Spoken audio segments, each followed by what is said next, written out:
everyone, this is Akash Ukani and welcome to Samarpan Techno School Biology YouTube channel. તમે જોઈ રહ્યા છો chapter number 3 મનુષ્યમાં લિંગી પ્રજનન. આજથી આપણે વાત કરીશું લેક્ચર નંબર 6 ની અંદર અંડકોષ જનનની. કોની? અંડકોષ જનન. આપણે અત્યાર સુધી નર પ્રજનન તંત્રના દરેક ભાગો તથા શુક્રકોષ જનન ભણી લીધું. ત્યારબાદ માદા પ્રજનન તંત્રના ભાગો તથા સ્તન ગ્રંથિ આપણે ભણીને હવે એમાં ભણવાનું છે આજના લેક્ચરમાં અંડકોષ જનન. ઓકે, તો અંડકોષ જનનની પ્રક્રિયા ક્યાંથી શરૂ થશે? તમે અંડકોષની અંડપિંડની આકૃતિ દોરી હતી, બરાબર? આવી કંઈક આકૃતિ દોરી હતી તમે. એમાં સૌથી બહારનું જે આવરણ હતું એ આવરણ કયું હતું? જનન અધિચ્છદનું આવરણ હતું કે નહીં? સૌથી બહારનું આવરણ. તો અંડકોષ જનનની પ્રક્રિયા ક્યાંથી શરૂ થશે? પ્રક્રિયા જનન અધિચ્છદના કોષમાં થાય. ક્યાં થાય? જનન અધિચ્છદના કોષમાં. ચલો, હવે આ પ્રક્રિયા માટે જવાબદાર તબક્કાઓ કેટલા છે? તો કે 3 તબક્કા. જે રીતે શુક્રકોષ જનનની અંદર 3 તબક્કાની આપણે વાત કરેલી, એવી રીતે અહીંયા અંડકોષ જનનમાં પણ કેટલા તબક્કા છે? 3 તબક્કા. પહેલો તબક્કો છે જેનું નામ છે ગુણન તબક્કો. બીજો તબક્કો છે એનું નામ છે વૃદ્ધિ તબક્કો. ત્રીજો તબક્કો છે જેનું નામ છે પરિપક્વન તબક્કો. ઓકે, તો આપણે આ બાજુ ચાર્ટ જોઈએ, બાકી બધી ડિટેલ્સ આ બાજુ લખતા જઈશું. ઓકે, સૌથી પહેલા વાત કરીએ ગુણન તબક્કાની અંદર. તો ગુણન તબક્કાની અંદર પહેલા તો શું હોવાનું છે? જનન માતૃકોષ. કોને કહેવાશે જનન માતૃકોષ? જે કોઈ પણ જન્યુ જે કોષમાંથી નિર્માણ પામે એ માતૃ અથવા તો પેરેન્ટલ કોષને શું કહેવાય? જનન માતૃકોષ. આવી રીતે શુક્રકોષમાં પણ જનન માતૃકોષ હતો, જનન પિતૃકોષ. ઓકે, એવી રીતે આપણે વનસ્પતિની અંદર વાત કરેલી ત્યારે પણ હતું પોલેન મધર સેલ અને લઘુ બીજાણુ માતૃકોષ આપણે ભણી ગયા. તો આ બધા જ કોષો કેવા હશે? સ્વભાવે દ્વિકીય. દ્વિકીય માટે આપણે અહીંયા 2n કહીએ. કેવા હોય? 2n. હવે આપણે વાત કરીએ છીએ પહેલા તબક્કાની. કયો? ગુણન તબક્કો. ઓકે, ગુણન તબક્કાની અંદર આપણે 3 ઘટના જોઈશું. કેટલી ઘટના? 3 ઘટના. હવે આ પ્રક્રિયા જનન માતૃકોષ બનવાની પ્રક્રિયા ક્યાં શરૂ થશે? તો તમે એટલે કે માદા જ્યારે એના મમ્મી ના પેટમાં ગર્ભ સ્વરૂપે હોય, ક્યારે? જ્યારે કોઈ પણ માદા તેની માતાના પેટમાં ગર્ભ સ્વરૂપે એટલે કે ગર્ભાશયની અંદર છે, એટલે કે પોતે એક સ્ત્રી જ્યારે ગર્ભ હતી એ સમયે, એટલે કે એ તબક્કો કયો હોય? ગર્ભ વિકાસનો. કયો તબક્કો હશે? ગર્ભ વિકાસનો હોય. એટલે અંડકોષ જનન ગર્ભ વિકાસ દરમિયાન શરૂ થાય અને ગર્ભીય અંડપિંડમાંથી આ જનન માતૃકોષો બનશે. એટલે વિકાસ ક્યાંથી થશે? ગુણન તબક્કાની આપણે વાત કરીએ તો અહીંયા પણ લખતા જઈએ આપણે. ઓકે, કે અંડકોષ જનન ગર્ભ વિકાસ દરમિયાન શરૂ થાય. અને આ જ્યારે શરૂ થાય ત્યારે ગર્ભની અંદર જે બનેલા હોય અંડપિંડ એને શું કહેવાશે? ગર્ભીય અંડપિંડ. શું કહેવાય? ગર્ભીય અંડપિંડ. અને ગર્ભીય અંડપિંડમાંથી લાખો જનન માતૃકોષ. જનન માતૃકોષ એટલે કે આ સ્વભાવ કેવા હશે? દ્વિકીય. આર્ય જનન માતૃકોષનું શું થાય? નિર્માણ થાય. ખાસ યાદ રાખજો, બરાબર, કે આ ગુણનનો તબક્કો કેટલા વર્ષ ચાલે? કેટલા વર્ષ? તો કે જ્યારે કોઈ સ્ત્રી અથવા તો કોઈ માદા, કોઈ છોકરી એની માતાના પેટમાં અથવા તો ગર્ભાશયની અંદર ગર્ભ વિકાસના તબક્કા દરમિયાન છે ત્યારે આ પ્રક્રિયા શરૂ થાય અને ગુણનનો તબક્કો ચાલતો યૌવન આરંભ સુધી. એટલે કે જ્યારે કોઈ પણ માદા 12 થી 13 વર્ષની થઈ જાય ત્યાં સુધી આ તબક્કો કન્ટિન્યુ ચાલતો હોય, ગુણન તબક્કો. એટલે સૌથી લાંબો આ ગુણન તબક્કો છે. ચલો, જનન માતૃકોષ કેટલા હતા?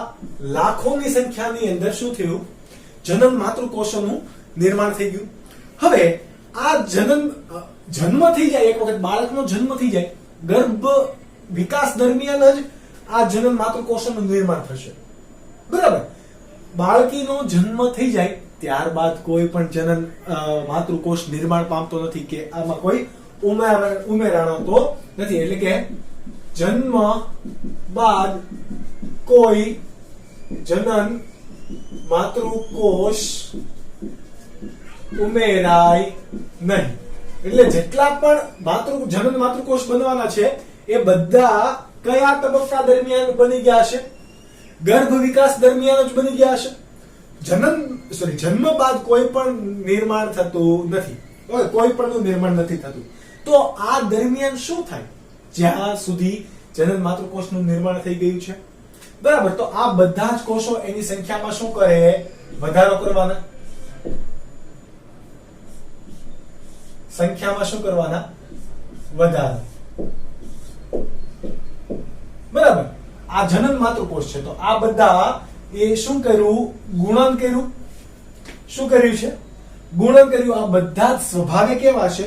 એકકીય કે દ્વિકીય? તો કે આ બધા જ કેવા હોય? દ્વિકીય, 2n. આ પણ બધા કેવા? 2n. યાદ રાખજો. ઓકે, કે જનન માતૃકોષ વારંવાર વિભાજન પામીને ગુણન પામે છે, એટલે કે એની સંખ્યામાં શું કરે છે? વધારો કરે છે. આ જનન માતૃકોષ કે જે સમભાજન પામીને સંખ્યા વધારી છે, એ કોષોને શું કહેવાય? પ્રાથમિક પૂર્વ અંડકોષ. એટલે આ કોષને શું કહેવાશે? એ આપણે લખી દઈએ આનું નામકરણ. આ બધા જ શું હશે? પ્રાથમિક પૂર્વ અંડકોષ. આ યાદ રાખો. બરાબર. હવે અહીંયા આપણે લખાણમાં પણ લખતા જઈએ કે જનન માતૃકોષ વારંવાર કેવું વિભાજન પામશે? સમભાજન. જો દ્વિકીયના દ્વિકીય છે એટલા માટે કેવું? સમભાજન પામી પ્રાથમિક પૂર્વ અંડકોષ બનાવે. આ પ્રાથમિક પૂર્વ અંડકોષ છે, પરંતુ આપણે એવું જોયું હતું અંડપિંડના આડછેદમાં કે અંડપિંડના આડછેદનો જે મજ્જક એટલે કે વચ્ચેનો ભાગ છે એ ઘણી બધી અંડપુટિકાઓ ધરાવતો હતો કે નહીં? તો આ કઈ કઈ પુટિકાઓ હોય? તો એ પુટિકાનું નામકરણ આપણે કરતા જઈએ. સૌથી પહેલી પુટિકા છે એનું નામ આપણે આપીએ અહીંયા એ કરીને, પ્રાથમિક પુટિકા. બરાબર. જોજો, આ હજી વૃદ્ધિ તબક્કો શરૂ થયો નથી. પ્રાથમિક પૂર્વ અંડકોષની જ આપણે વાત કરીએ છીએ. ઓકે. હવે જ્યારે પણ આ જનન માતૃકોષ પ્રાથમિક પૂર્વ અંડકોષમાં ફેરવાઈ ગયો, ત્યારબાદ આ પ્રાથમિક પૂર્વ અંડકોષ એ ગ્રંથીય કોષોના સ્તર દ્વારા ઘેરાઈ જાય. કોના? અહીં આપણે લખતા જઈએ કે પ્રાથમિક પૂર્વ અંડકોષ ગ્રંથીય કોષોના સ્તર વડે ઘેરાઈ જાય, કે જેને શું કહેવાશે?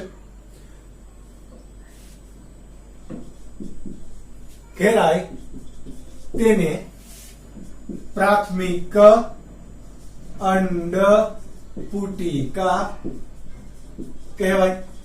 એટલે કે કઈ રીતે? જો હું અહીંયા ડ્રો કરવા જાઉં, બરાબર, તો આવું કંઈક દેખાશે. આ અંડકોષ છે. આ અંડકોષની ફરતે ગ્રંથીય કોષોનું એક સ્તર બને છે. આવી રીતે વિવિધ આવા કોષોનું એક સ્તર બની ગયું. આને શું કહેવાશે? પ્રાથમિક પુટિકા. એવું લખી દો, પ્રાથમિક પુટિકા. કેવી?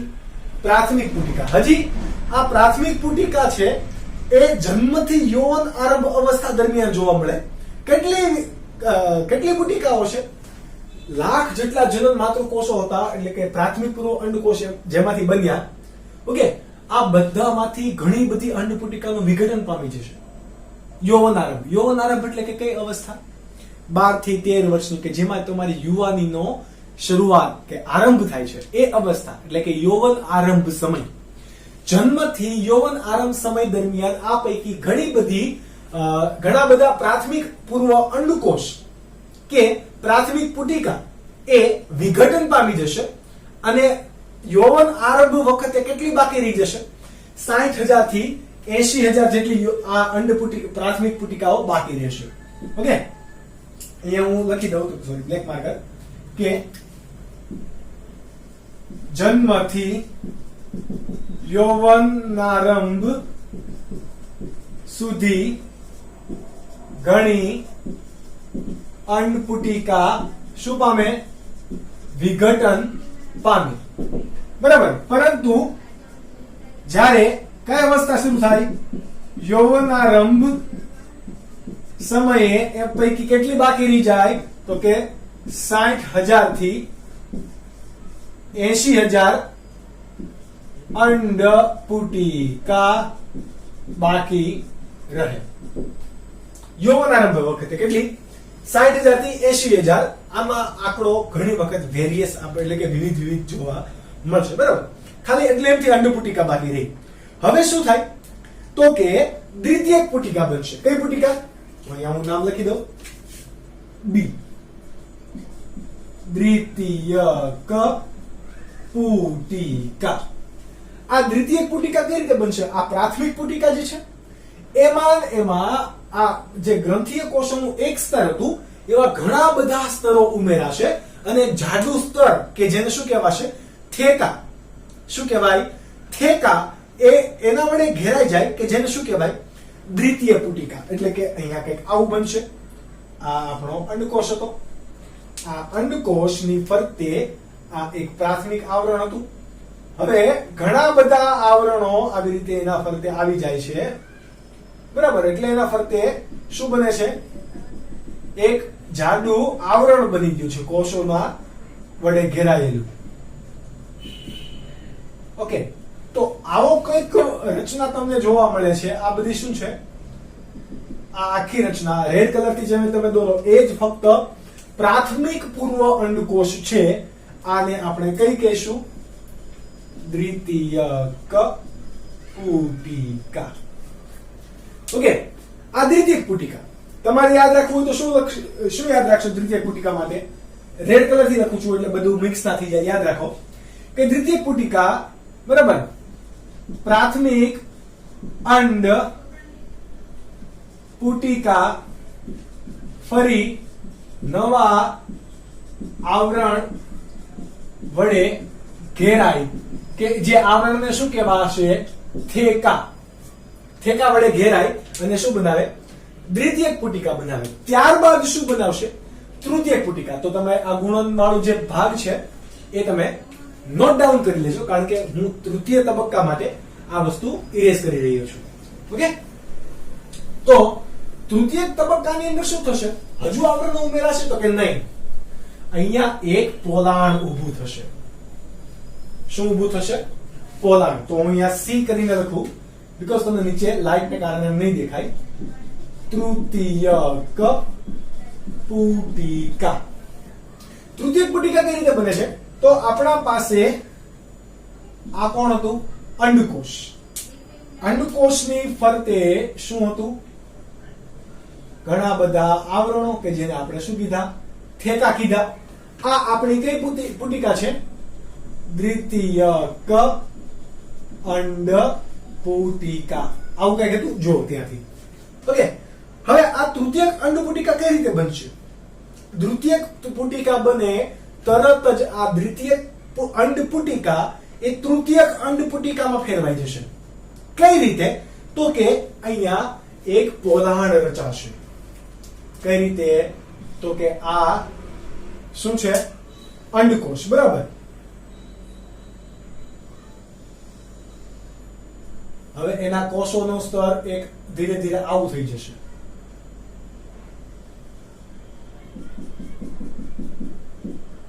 બરાબર. અહીંયા જુઓ એક પોલાણ રચાણું છે. પોલાણ રચાણું છે એને એ પોલાણને શું કહેવાશે? એન્ટ્રમ. એટલે એન્ટ્રમ ધરાવતી એક ગુહા બને છે દ્વિતીયક અંડપુટિકાની અંદર જ એક એન્ટ્રમ તરીકે ઓળખાતી અથવા તો પ્રવાહી ધારણ કરતી એક ગુહા બને છે કે જે પ્રકારની અંડપુટિકાને કેવી કહેવાશે? તૃતીયક અંડપુટિકા.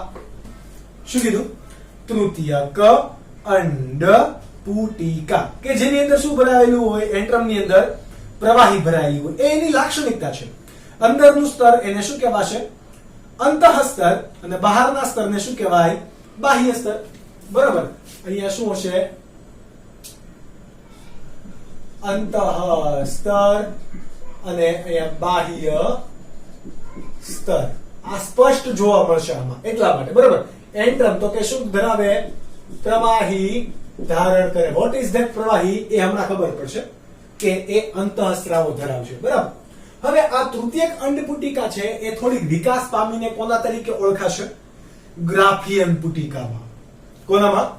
ગ્રાફિયન પુટિકા. હું ગ્રાફિયન પુટિકા દોરું તો કે આ કોણ છે? અંડકોષ. બરાબર. આ અંડકોષની ફરતે આ મોટું એનું આવરણ, આવડું મોટું નહીં તો હું થોડુંક અંડકોષ પણ મોટો દોરી દઉં.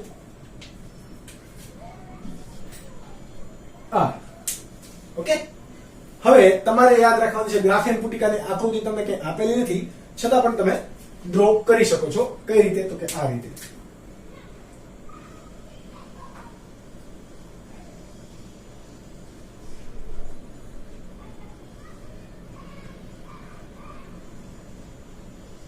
આવા પ્રકારની એક પુટિકા રચાય છે કે આ તૃતીયક અંડપુટિકા એને જ પોતે વિકાસ પામેલો છે. તો એ પુટિકાને શું કહેવાશે? કયું કહેવાય? ગ્રાફિયન પુટિકા. હવે આ ગ્રાફિયન પુટિકા છે, હું નામ લખી દઉં અહીંયા. આ શું છે? ગ્રાફિયન પુટિકા. તો આપણે નીટ ભણીએ છીએ તો આમાં આપણે બધી રચનાને પણ ભણતા જઈએ. ચલો, સૌથી બહારનું આવરણ ગ્રાફિયન પુટિકાનું, એને નામ શું અપાશે? મેમ્બ્રેના ગ્રેન્યુલોસા. ચલો, આ આવરણને શું કીધું? મેમ્બ્રેના ગ્રેન્યુલોસા. ત્યારબાદ અંદર તમને બ્લુ કલર થી કંઈક દેખાય છે. બરાબર. એ બ્લુ કલરનું રચના એ અંદરની બાજુએ એન્ટ્રમ બનાવે છે. અંદર પોલાણ, આ પોલાણ રચે છે. તો આ જે રચના છે એ ગ્રંથીય કોષોની રચના છે કે જેમાં અંતઃસ્તર અને બાહ્ય સ્તર બે ચોખ્ખા જોવા મળે છે. બરાબર. તો એને શું કહેવાશે? આ બાજુ જે આવેલું છે બહારની બાજુએ એને શું કહેવાય? થેકા એક્સટર્નલ. એક્સટર્નલ એટલે કે બાહ્ય, ઇન્ટરનલ એટલે કે અંતઃ. તો અંદરની બાજુ આવેલું છે એને શું કહેવાશે? આ સ્તરને અંદરની બાજુ. બરાબર. તો કે થેકા ઇન્ટેમા. આને થેકા એક્સ્ટેમા પણ કહેવાય. શું કહેવાય? થેકા એક્સ્ટેમા પણ તમે કહી શકો. અને આ થેકા ઇન્ટેમા. હવે આ અંડકોષની ફરતે આખું જે આવરણ અહીંયા રચાય છે એ સામાન્ય રીતે કેવું છે? બધાથી અલગ. તો એ ભાગને શું કહેવાશે? કુમુલસ ઓફોરસ. આ ભાગે શું આવેલું છે? આમ કોષોથી વડે ઘેરાયેલું હોય ને, આ રીતે. જો કે અહીંયા બધે પણ આ રીતે આમ કોષો જ છે. કેમ? તો કે ગ્રંથીય કોષોનું બનેલું સ્તર હતું થેકા. ઓકે. આને શું કહેવાશે? કુમુલસ ઓફોરસ. કુમુલસ ઓફોરસ એવું તમે યાદ રાખી શકો. ચલો, રેડ કલર થી હતું એ શું હતો? અંડકોષ. કયો અંડકોષ છે? પ્રાથમિક અંડકોષ કે તૃતીય પૂર્વ અંડકોષ? તો કે પ્રાથમિક પૂર્વ અંડકોષ છે. કયો છે? હજુ પ્રાથમિક પૂર્વ અંડકોષ છે. જો ખાસ યાદ રાખજો. અને આ ભાગ કે પોલાણ છે એને શું કહેવાશે? એન્ટ્રમ. શું કહેવાય? એન્ટ્રમ. તો આ કોની રચના છે? ગ્રાફિયન પુટિકાની. આ ગ્રાફિયન પુટિકાની અંદર એન્ટ્રમ. તમે હવે ભણી ગયા કે આ અંડપુટિકાનું કાર્ય શું હોય? અંડપુટિકાનું કાર્ય હશે કે અંતઃસ્ત્રાવનો સ્ત્રાવ કરવો. તો ગ્રાફિયન પુટિકા કોનો સ્ત્રાવ કરે? ઇસ્ટ્રોજન કે પ્રોજેસ્ટેરોન? યાદ રાખજો, ગ્રાફિયન પુટિકા ઇસ્ટ્રોજન નો સ્ત્રાવ કરે, બરાબર. તો આ ઇસ્ટ્રોજન નો સ્ત્રાવ ક્યાં થશે? આ થેકા ઇન્ટેરમાં છે, એટલે કે અંદરનો સ્તર, એમાંથી સ્ત્રાવ થઈને સંગ્રહ ક્યાં થશે? એન્ટ્રમ ની અંદર શું થાય? સંગ્રહ પામશે. કોણ? તો કે ઇસ્ટ્રોજન સંગ્રહ, અથવા તો સ્ત્રાવનું નિર્માણ. સ્ત્રાવ કોણ કરશે? થેકા ઇન્ટેમાં, અંદરની બાજુ, અંદરનું સ્તર એ સ્ત્રાવ કરે છે અને સંગ્રહ અહીંયાથી થાય છે. પણ કોનામાં બને કે તો ગ્રાફિયન પુટિકા. આટલી વસ્તુ તમારે યાદ રાખવાની. તો આ વાત હતી ગ્રાફિયન પુટિકાની. હવે આ ગ્રાફિયન પુટિકાનો વ્યાસ તમે જુઓ, આ બધા કરતા કેવું છે? મોટું. તો ગ્રાફિયન પુટિકાનો વ્યાસ કેટલો હોય? તો કે 1 થી 1.5 સેન્ટીમીટર. ત્રિજ્યાથી જોજો, વ્યાસ એટલે કે અહીંયાથી અહીંયા સુધીનું. ઓકે, વ્યાસ 1 થી 1.5 સેન્ટીમીટર. ત્યારબાદ હજી તમારે એમાં શું યાદ રાખવાનું? તો કે ગ્રાફિયન પુટિકાને શા માટે ગ્રાફિયન પુટિકા કીધી? શા માટે એને તૃતીયક પુટિકા નો કીધી? તો આ બધી અંડપુટિકા અને અંડપુટિકામાં બધી અંડપુટિકાનો અભ્યાસ કરેલો હોય એ વૈજ્ઞાનિકનું નામ શું હતું? RV Graaff. શું હતું? RV Graaff. આ આરવી ગ્રાફના નામ ઉપરથી આને ગ્રાફિયન પુટિકા એવું નામ અપાયેલું છે. તો આ વાત હતી કોની? અંડકોષ જનનના ફક્ત ગુણન તબક્કાની. ફક્ત કોની? ગુણન તબક્કાની. આ નીટ માટે ઘણું બધું આ પૈકી ઇમ્પોર્ટન્ટ છે કે જેને તમે પહેલા નોટ ડાઉન કરી લો. ત્યારબાદ છે કે બીજો તબક્કો. બીજો તબક્કો કયો છે? વૃદ્ધિ તબક્કો. એટલે આપણે અહીંયા ફરીથી ટાઇટલ આપીએ, તબક્કા નંબર 2, વૃદ્ધિ તબક્કો. ચલો, વૃદ્ધિ તબક્કો છે તો ઓબ્વિયસલી વૃદ્ધિ અહીંયા થશે. શું થશે? વૃદ્ધિ થશે. કોની વૃદ્ધિ થશે? તો આ દરેક પ્રાથમિક પૂર્વ અંડકોષ હતા, એની શું થાય? વૃદ્ધિ થાય. વૃદ્ધિ થાય, આ બધાની વૃદ્ધિ થશે. એ પૈકી આપણે આને એકને શું દેખાડીએ છીએ? હાઇલાઇટ કરીને દેખાડીએ કે એના કદમાં વૃદ્ધિ થશે. કેવો હશે? આ 2n જ હશે. કેમ? તો કે ક્યાંય હજી અર્ધીકરણ થયું નથી, એટલા માટે આકાર અને કદમાં જુઓ કેવો થઈ ગયો? વૃદ્ધિ થઈ ગઈ છે. આનું કોષ કેન્દ્ર પણ કેવું બનશે? મોટું. આનું શું હશે? કોષ કેન્દ્ર. આ કોષને કોના તરીકે ઓળખાશે? તો આને પણ શું કહેવાય? પ્રાથમિક પૂર્વ અંડકોષ જ કહેવાશે. આને પણ શું કહેવાશે? પ્રાથમિક પૂર્વ અંડકોષ. અને આ પણ ક્યાં હશે? તો કે ગ્રાફિયન પુટિકાની અંદર જ વૃદ્ધિ થશે. ક્યાં થશે? ગ્રાફિયન પુટિકાની અંદર. એટલે ગ્રાફિયન પુટિકામાં આપણે જે નાનો કોષ હમણાં દોરેલો એ સાઈઝમાં શું થાય? કદમાં પોતે વધારો કરે છે. ઓબ્વિયસલી વધારો કરે તો આ દરમિયાન શું થશે? ડીએનએ ક્રિયાશીલ બની જાય અને ઝડપથી નવા આરએનએ નું સંશ્લેષણ કરે. શું થશે? કયા કયા ચેન્જીસ થશે એ આપણે લખીએ. તો કે ડીએનએ અતિ ક્રિયાશીલ બની નવા આરએનએ નું શું કરે? સંશ્લેષણ કરે. ચલો, ડીએનએ માંથી આરએનએ બનવાની પ્રક્રિયા ને શું કહેવાય? તમારી પાસે બે ઓપ્શન છે, પ્રત્યાંકન અને ભાષાંતર. તો તમને આ રીતે ક્વેશ્ચન પૂછે તો કોણ આવે? ભાષાંતર એટલે આરએનએ માંથી પ્રોટીન, જ્યારે પ્રત્યાંકન એટલે કે ડીએનએ માંથી આરએનએ. તો આ પ્રક્રિયા કોના દ્વારા થઈ હોય? તમારે યાદ રાખવાનું કે વૃદ્ધિના તબક્કામાં કઈ પ્રક્રિયા થાય છે તમને એમ પૂછે તો કઈ? પ્રત્યાંકનની પ્રક્રિયા અહીંયા થશે. આરએનએ નું સંશ્લેષણ થયું છે. આરએનએ નું સંશ્લેષણ થાય, હવે આનું કદ વધે છે. શું થાય? કદ વધે. આની સાથે સાથે એન્ડોપ્લાઝમિક રેટિક્યુલમ એટલે કે અંતઃકોષ રસ ઝાડ ની અંદર શું થશે? વધારો થાય. અંતઃકોષ રસ ઝાડ સાથે સાથે જરૂરી ઘટકો કયા કયા હોય? ગોલ્ગી કાય, કણાભ, સૂત્રની સંખ્યા અને કોષ રસમાં શું થાય? વધારો થાય. ઓબ્વિયસલી કણાભ સૂત્ર તો શું કામ કરશે? કણાભ સૂત્ર શક્તિ પ્રદાન તરીકે વર્તશે. ઓકે, હવે આરએનએ છે તો આરએનએ માંથી શું થશે? ભાષાંતરણ દ્વારા પ્રોટીન સંશ્લેષણનો દર વધશે અને જુદા જુદા પ્રકારના પ્રોટીન તથા ઉત્સેચકો પણ બને. ઓકે, શું થાય? અહીંયા બ્લેક માર્કર થોડીક વાંધો નહીં. કોષ રસમાં વધારો થાય, પ્રોટીન સંશ્લેષણમાં વધારો થઈ વિવિધ પ્રોટીન અને ઉત્સેચકો નિર્માણ પામે. કારણ કે અહીંયા તમારા ઉત્સેચકો પણ ખૂબ જવાબદાર છે, ખૂબ જરૂરી છે. ત્યારબાદ આ પ્રાથમિક પૂર્વ અંડકોષ છે એનો વિકાસ પૂર્વપક્વ થઈ જાય ત્યારે એ પરિપક્વન તબક્કા માટે તૈયાર થશે. બરાબર રીતે તૈયાર થઈ ગયો ત્યારે પરિપક્વન તબક્કા માટે શરૂ થશે, તૈયાર થશે. એટલા માટે આપણો ત્રીજો તબક્કો કયો આવશે?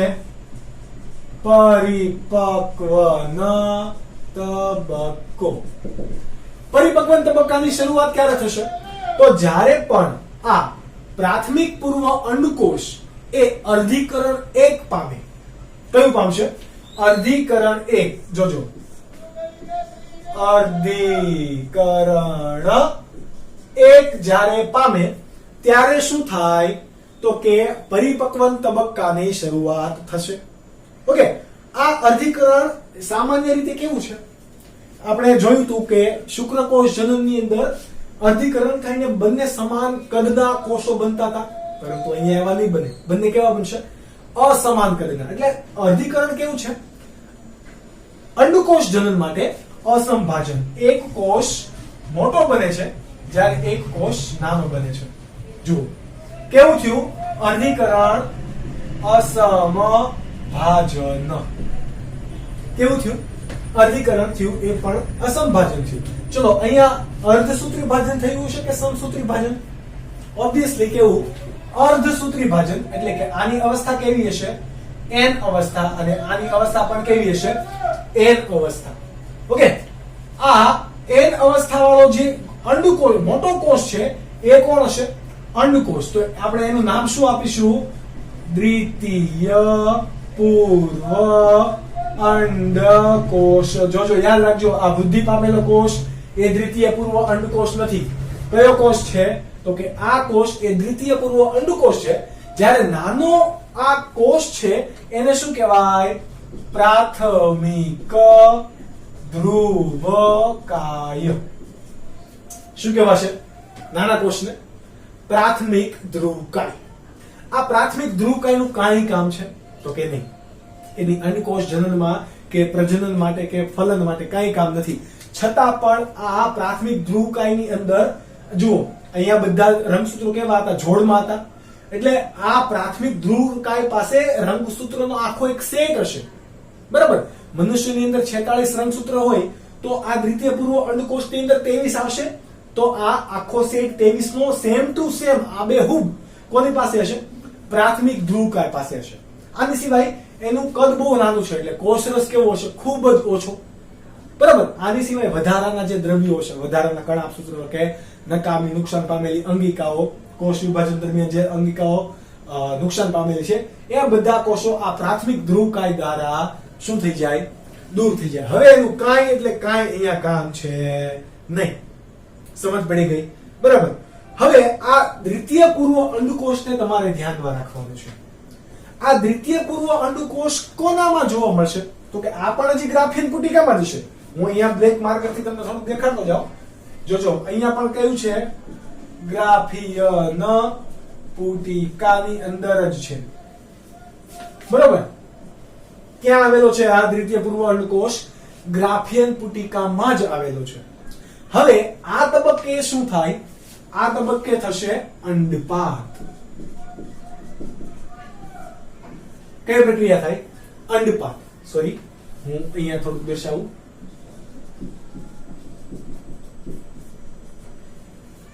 ગ્રાફિયન પુટિકામાંથી દ્વિતીય પૂર્વ અંડકોષના નિકાલ અથવા તો દૂર થવાની પ્રક્રિયાને શું કહેવાય? અંડપાત. તો હવે તમને સ્પેસિફિકલી ખબર પડી કે ગ્રાફિયન પુટિકામાંથી અંડકોષનો પરિપક્વ અંડકોષ એ બહાર નથી જતો. કોણ જાય છે? અપરિપક્વ અથવા તો દ્વિતીય પૂર્વ અંડકોષનું પતન થાય છે, એટલે કે એ રિમૂવ થાય છે પુટિકાની અંદરથી. આવું જો અંડપાત થઈ ગયા બાદ આ ગ્રાફિયન પુટિકા છે એ કોની અંદર ફેરવાઈ જશે? તો કે કોર્પસ લ્યુટિયમમાં ફેરવાય. કોની અંદર ફેરવાય? Corpus luteum. આ કેવું દેખાશે કોર્પસ લ્યુટિયમ? તો કે આવું કંઈ. બરાબર કે અહીંયા અંડકોષ નથી, એન્ટ્રમ વિખાઈ ગયું છે. આ બધી કોષની જે ગ્રંથીય સ્તરો હતા એ બધા કેવા છે? જાડા. આ જે એન્ટ્રમ વાળો ભાગ છે એ હવે કોનો સ્ત્રાવ કરશે? પ્રોજેસ્ટેરોનનો. કોનો સ્ત્રાવ કરશે? પ્રોજેસ્ટેરોન. જ્યારે ગ્રાફિયન પુટિકાની અંદર એન્ટ્રમ હતું એ કોનો સ્ત્રાવ કરતો હતો? ઈસ્ટ્રોજનનો. ઓકે, તો અહીંયાથી તમારી ઘણી બધી લિંક પણ યાદ રાખવાની છે કે નહીં? તો આ એક વસ્તુ યાદ રાખવાનું છે. ઓકે, ત્યારબાદ જોઈએ પરિપક્વ તબક્કાની અંદર આ દ્વિતીય પૂર્વ અંડકોષનું શું થઈ ગયું? અંડપતન થઈ ગયું. હવે અંડપતન બાદ આ અંડકોષ બનશે ક્યારે? આ દ્વિતીય પૂર્વ અંડકોષ ક્યાં સુધી જશે? અંડપતન બાદ પેલા ફીમરીમાં જશે કે છે લાવો લાવો લાવો લાવો લાવો. ત્યાંથી ક્યાં ગયું? અંડવાહિનીમાં જશે. અંડવાહિનીમાંથી ઇથમસ પાસે જશે. એટલે કે હું અહીંયા ડ્રો કરી દઉં થોડું ગર્ભાશયનો ભાગ. તો આ અંડવાહિનીનો જે ભાગ હતો અંડકોષ ક્યાં જશે? અહીંયા સુધી. આ ભાગે કોણ બેઠો છે? અંડકોષ. અહીંયા જે અંડકોષ જાય છે એ કોણ છે? દ્વિતીય પૂર્વ અંડકોષ. કોણ છે? દ્વિતીય પૂર્વ અંડકોષ. તમને એમ થશે કે સર આ દ્વિતીય પૂર્વ અંડકોષ છે તો અર્ધીકરણ તો બે તબક્કામાં થાય, બીજું અર્ધીકરણ કેમ નથી થઈ જતું? તો બીજું અર્ધીકરણ થાય તો છે, પરંતુ ક્યાં સુધી થાય છે? તો કે અર્ધીકરણ 2 એ ભાજના અવસ્થા સુધી થાય છે. ક્યાં સુધી? ભાજના અવસ્થા 2 સુધી થઈ સ્થગિત થઈ જાય. ત્યારબાદ શું થાય? તો કે અંડપાત થાય. બરાબર. પરંતુ ભાજના અવસ્થા બાદની પ્રક્રિયા થતી નથી, એટલે કે બે અંડકોષ હજી અહીંયા બનશે, એટલે કે આના પણ ઘટકો છૂટા છૂટા પડશે નહીં. સપોઝ કે હવે શું થયું? અંડપાત થઈ ગયું. અંડપાત બાદ આ ઘટક છે કોણ? અંડકોષ. આ અંડકોષને જો કોઈ અહીંયાથી શુક્રકોષ આવે, શુક્રકોષ આવે ને આ અંડકોષની અંદર જાય, આ અંડકોષ ની અંદર શુક્રકોષ જાય અને શું કરે? ફલનની પ્રક્રિયા કરે. તો ને માત્ર તો જ શું બને? અહીંયા ફલિતાંડ બને. ફલિતાંડ કેવું હોય સ્વભાવે? 2n. 2n બોલે તો દ્વિકીય. આ અંડકોષ કેવો હતો? એકકીય. શુક્રકોષ કેવો હતો? એકકીય. બંનેનું ફલન થાય તો શું બનાવે? ફલિતાંડ, કે જે કેવો હોય? દ્વિકીય. ઓકે, ત્યારબાદ જો ફલન થાય, ફરીથી યાદ રાખજો, જો ફલનની પ્રક્રિયા થાય તો ને માત્ર તો જ આનું શું થશે? અર્ધીકરણની પ્રક્રિયા પૂરી થઈને બે ઘટકો બહાર પડે, એટલે કે કઈ પ્રક્રિયા? અર્ધીકરણ 2. એ પણ કઈ પ્રક્રિયા હશે? અસંભાજન, કે જે પૈકી એક કેવો હશે? દ્વિતીય ધ્રુવકાય, અને બીજો કોણ હશે? અંડકોષ. બીજો ઘટક બનશે એને શું કહેવાશે? અંડકોષ. પરંતુ આ ક્યારે ફક્ત ફલન થાય તો જ. ક્યારે? ફલન થાય તો જ. ફલન ના થાય તો શું? ફલન ના થાય તો આ અંડકોષ, પરિપક્વ અંડકોષ ક્યારે બનશે જ નહીં. અહીંયા પણ દ્વિતીય ધ્રુવકાય શું કરશે? એના પાસે વધારાનું કોષ દ્રવ્ય, વધારાના કણાસૂત્રો હશે. આના પાસે રંગસૂત્રો દ્રવ્યનો એક સેટ હોય આખો. તો કે અહીંયા શું થયું હોય? સંભાજન થયું હોય. ખબર ને? અર્ધીકરણ 1 અર્ધસૂત્રી ભાજન થાય તો અહીંયા સમસૂત્રી ભાજન થાય. પરંતુ બંને છે કેવા? અસંભાજન. જુઓ, નાના મોટા કદ, નાના મોટા કદ. ઓકે, તો આ પ્રાથમિક ધ્રુવકાયનું પણ શું થાય? આવી રીતે દ્વિતીય ધ્રુવકાયની અંદર ફેરવાશે. બરાબર. ક્યારે? જો ફલનની પ્રક્રિયા થાય તો. બાકી આનું કાંઈ એટલે કાંઈ થાય નહીં. જો ફલનની પ્રક્રિયા થતી નથી, ફલનની પ્રક્રિયા થાય તો અંડકોષ બને છે, એટલે કે અહીંયાથી અંડકોષ અને આ શુક્રકોષનો કોષ કેન્દ્ર આવી જશે અને એ ફલનની પ્રક્રિયા કરીને અહીંયાથી શું બનાવશે? ફલિતાંડ બનાવશે. શું બનાવશે? ફલિતાંડ. જો ફલનની પ્રક્રિયા થાય તો આ ભાજનાવસ્થા પ્રક્રિયાએ જ્યાં પ્રક્રિયા સ્થગિત થઈ ગઈ હતી એ આગળ જશે. એ આગળ મતલબ મિકેનિઝમ એની થશે. પરંતુ જો અંડકોષનું ફલન થતું નથી, એટલે કે દ્વિતીય પૂર્વ અંડકોષનું ફલન નથી થતું, અહીંયા કોઈ શુક્રકોષ આવતો જ નથી, તો આ કોષ અહીંયા કયો હતો? દ્વિતીય પૂર્વ અંડકોષ હતો કે નહીં? ઓકે, આ દ્વિતીય પૂર્વ અંડકોષ એ ફલન પામ્યા વગરનો છે. તો અહીંયાથી શું થશે? એક સમયે જ્યારે ઋતુસ્રાવ થશે ત્યારે ઋતુસ્રાવની સાથે આ દ્વિતીય પૂર્વ અંડકોષ પણ એ બહાર નીકળી જશે. એટલે કે માસિક સ્ત્રાવની અંદર આ દ્વિતીય પૂર્વ અંડકોષ બહાર નીકળે છે. અંડકોષ ક્યારે બહાર નીકળતો નથી. આ તમારે યાદ રાખવાની વસ્તુ છે. ઓકે, તો આ પ્રક્રિયા કે જેને શું કહેવાશે? અંડકોષ જનન. શું કહેવાય? અંડકોષ જનન. ખાસ યાદ રાખજો, જો ફલન થાય તો ને માત્ર તો જ અર્ધીકરણ 2 ની પ્રક્રિયા પૂરી થશે અને અંડકોષ બનશે. જો ફલન પ્રક્રિયા ના થાય તો આ દ્વિતીય પૂર્વ અંડકોષમાં અર્ધીકરણ 2 ની પ્રક્રિયા ફક્ત ભાજનાવસ્થા 2 સુધી જ થાય. પરિણામે આ દ્વિતીય પૂર્વ અંડકોષનું ફલન ન થતા એ ગર્ભાશયના અંતઃસ્તર એટલે કે એન્ટ્રમની સાથે સાથે અંડપતન થઈ જશે. અધઃપતન થઈ જાય. અધઃપતન થાય એટલે કે ઋતુસ્રાવ. ઋતુસ્રાવ માસિક સ્ત્રાવ સ્વરૂપે ગર્ભાશયનું અંતઃસ્તર, રુધિર વાહિની, આ અંડકોષ, શ્લેષ્મયુક્ત દ્રવ્યો બધા જ ઘટકો બહાર નીકળી જશે. ઓકે, તો એને શું કહેવાય? ઋતુસ્રાવ અથવા તો માસિક સ્ત્રાવ, કે જે આપણે ક્યારે ભણશું? નેક્સ્ટ લેક્ચર એટલે કે લેક્ચર નંબર 7 ની અંદર. ત્યાં સુધી તમે વાંચતા રહો, મહેનત કરતા રહો. ફરીથી મળીશું નેક્સ્ટ લેક્ચરમાં. ત્યાં સુધી bye bye and take care.